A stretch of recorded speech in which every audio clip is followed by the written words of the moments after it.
Hello students of class 10.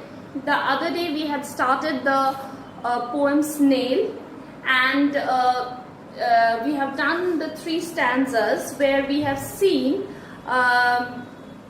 that how the first stanza we have seen the safe and secure movement of the snail. That is, the snail gets itself attached to any surface that it moves on so securely that it has no fear of falling off. And then we see that it can from beforehand it can understand if there is any danger, and if there is any danger it immediately goes inside its shell and makes itself secure. And in the third stanza the poet has spoken about the self-collecting power, that is the self-control, the sensitivity of the snail, that is even the small touch on its antennae, which he calls it as horns, even if there is a small touch in it, it immediately understands it and goes inside its shell, but with much displeasure.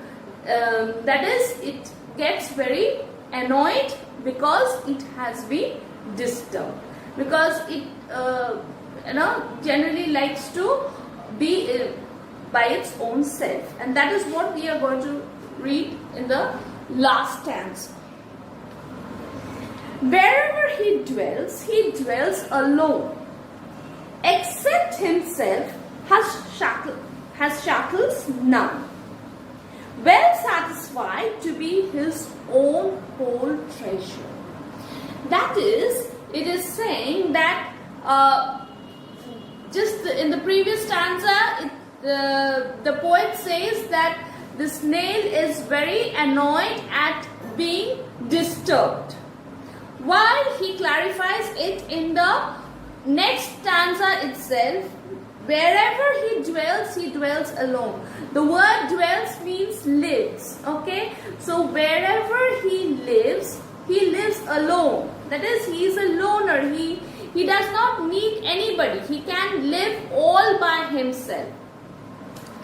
And except himself has chattels none. Chattels, as you can see the meaning in your book, it's given personal belongings or property, in that way, movable property.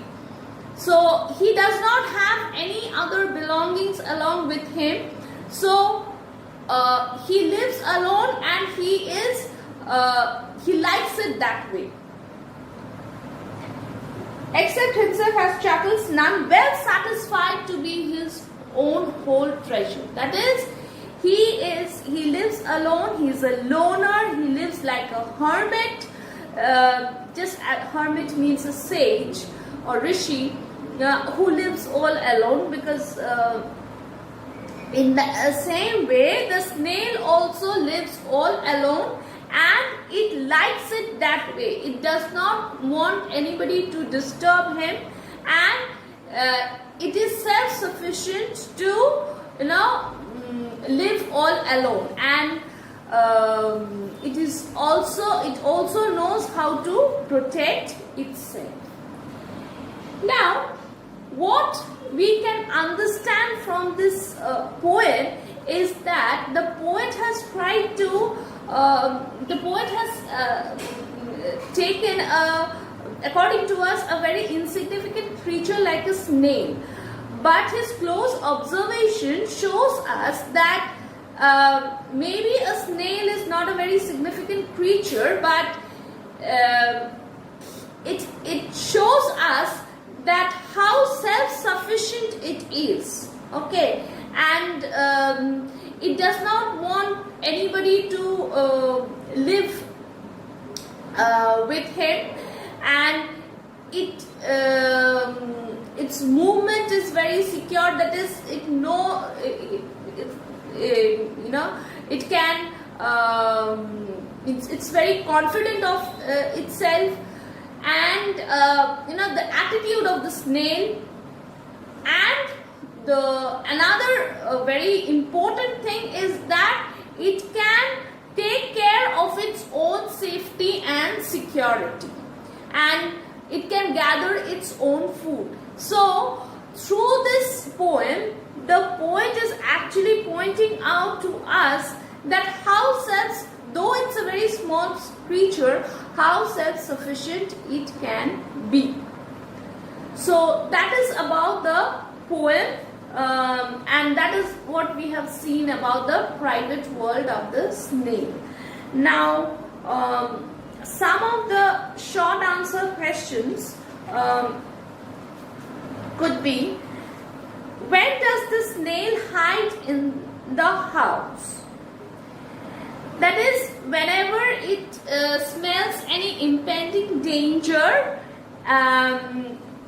it immediately takes shelter inside its house or shed. Okay, impending danger, which could be storm or any other harm besides of weather. What happens when one gives the horns of the snail the slightest touch? If somebody gives the horns the slightest touch, the snail immediately curls inside. What makes the snail self-satisfied? The last line of the poem, that is, it is self-satisfied to be his own whole treasure. What does a snail usually stick to? The very first stanza, the grass, the leaf, or the fruit, or the wall. Now when you write your answers, you will write incomplete sentences. How strong is the snail's self-collecting power? The snail is very oversensitive, and even a minute touch on its horns or on its antennae, it immediately is enough to make the snail immediately curl inside and curl inside its shell. What is chattels? Chattels is personal belongings, which the snail has none. When does the snail shrink inward?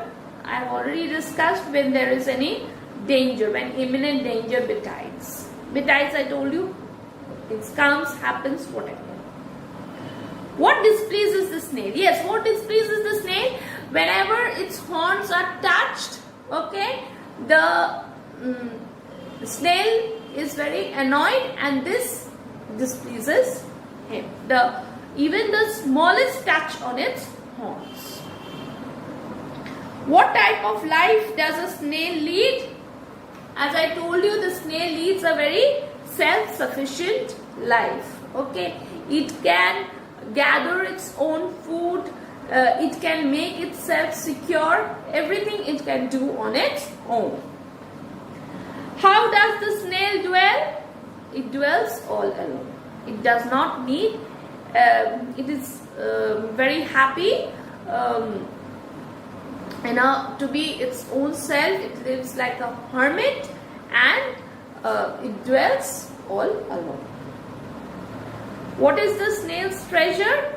He himself is his own whole treasure.